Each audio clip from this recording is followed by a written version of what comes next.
கமல் கிச்சனுக்கு வணக்கம் ஃப்ரெண்ட்ஸ். இன்னைக்கு நம்ம பார்க்க போகிறது பூந்தி லட்டு வந்து எப்படி செய்யறது அப்படின்னு பார்க்கலாம். அந்த பூந்தி லட்டு செய்யறதுக்கு நான் ஃபர்ஸ்ட் என்ன எடுத்து வச்சிருக்கேன்னா கடலை மாவு வந்து எடுத்து வச்சிருக்கேன்.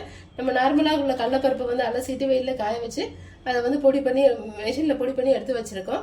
ஸோ இதை வந்து நல்ல எந்த கன்சிஸ்டன்சிக்கு தண்ணியை ஊற்றி கொண்டு வரதுன்றதை நம்ம இப்போ பார்க்கலாம்.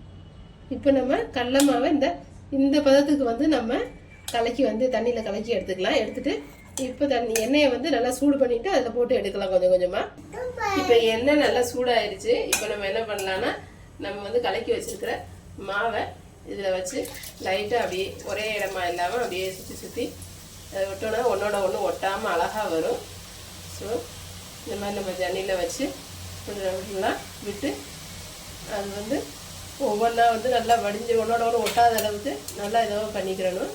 பண்ணிவிட்டு அது நல்லா ஃப்ரை ஆனதுக்கப்புறம் ஒரு 2 to 3 மினிட்ஸ் இந்த மாதிரி கலர் பண்ணால் போதும். கிளறி எடுத்துடலாம். ஒரு 2 to 3 மினிட்ஸ் பண்ணும்போதே நல்லா பொன்னிறமாக அப்படி வந்துடும். உங்களுக்கு கலர்ஸ் எதுவும் வேணும்னா கலர்ஸ் வந்து நீங்கள் ஆட் பண்ணலாம். நான் வந்து கலர் எதுவுமே ஆட் பண்ணல. நம்ம எந்த கலரும் ஆட் பண்ணல அப்படின்னா திருப்பதி லட்டு கலர்லேயே அந்த மாதிரியே நமக்கு வரும். ஸோ அந்த மாதிரியே நான் வந்து போட்டு இப்போ இந்த 2 to 3 மினிட்ஸே நல்லா ஃப்ரை ஆகிடுச்சு பாருங்கள். இதே மாதிரி எல்லா மாவையுமே போட்டு நான் இப்போ வந்து எடுக்க போகிறேன். எல்லா பூந்தி லட்டையும் பொரிச்சு எடுத்தாச்சு. இப்போ நம்ம என்ன பண்ண போகிறோம்னா அடுப்பில் வந்து கொஞ்சமாக ஒரு எவ்வளோ வந்து கடலை மாவு எடுத்தோமோ அதே அளவுக்கு அதே மெஷர்மெண்ட் கப்பில் சர்க்கரை வந்து எடுத்துக்கிட்டு சர்க்கரை வந்து மூழ்கிற அளவுக்கு இந்த சர்க்கரை மூழ்கிற அளவுக்கு மட்டும் நம்ம அதில் தண்ணி ஊற்றினா போதும். தண்ணியை ஊற்றி அதை வந்து ஹீட் பண்ணலாம். நம்ம சர்க்கரை மூழ்கிற அளவு தண்ணி ஊற்றினா போதும். நிறைய தண்ணி ஊற்றணும்னு தேவையில்லை. இப்போ சர்க்கரை வந்து நல்லா வந்து நமக்கு கரைஞ்சிருச்சு. இப்போ நம்ம என்ன பண்ணலான்னா நம்ம வந்து எடுத்து வச்சிருக்கிற இந்த பூந்தியை வந்து இதுக்குள்ளே வந்து போட்டு அதை ஒன்றோட ஒன்று மிக்ஸ் பண்ணிக்கிடலாம். போட்டு அப்படியே ஒரு 2-3 மினிட்ஸ் நம்ம வந்து அப்படியே நம்ம மிக்ஸ் பண்ணோன்னாவே அது ஒன்றோட ஒன்று அழகாக சேர்ந்து சூப்பராக வந்துடும். ஸோ ஒரு 2-3 மினிட்ஸ்க்கு வந்து அப்படியே போட்டு அதை கிளறலாம்.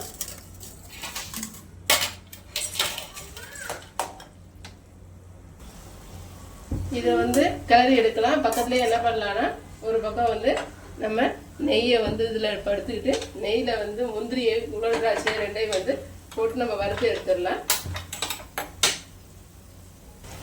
நல்லா நம்ம இப்படி கிளறும் போது தான் அந்த சர்க்கரை பாகெல்லாம் அதுக்குள்ளே உள்ளே போய் நல்லா நமக்கு ஒரு கன்சிஸ்டன்சியோட அழகாக கிடைக்கும்.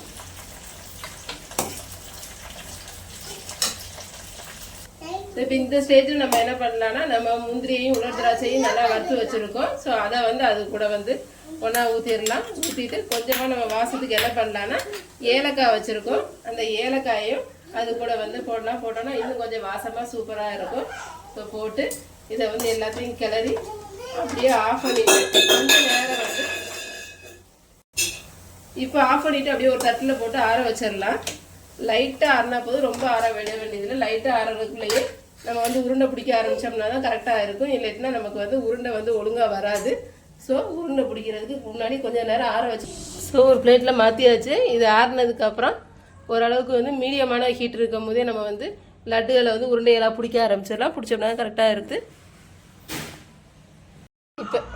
இப்போ எல்லா லட்டையும் உருட்டியாச்சு. இதே மாதிரி நீங்களும் செஞ்சு பாருங்கள் ஃப்ரெண்ட்ஸ். செஞ்சு பார்த்து எப்படி இருக்குன்றதை மறந்துடாமல் கமெண்ட்ஸை கொடுங்க ஃப்ரெண்ட்ஸ். Thank you friends.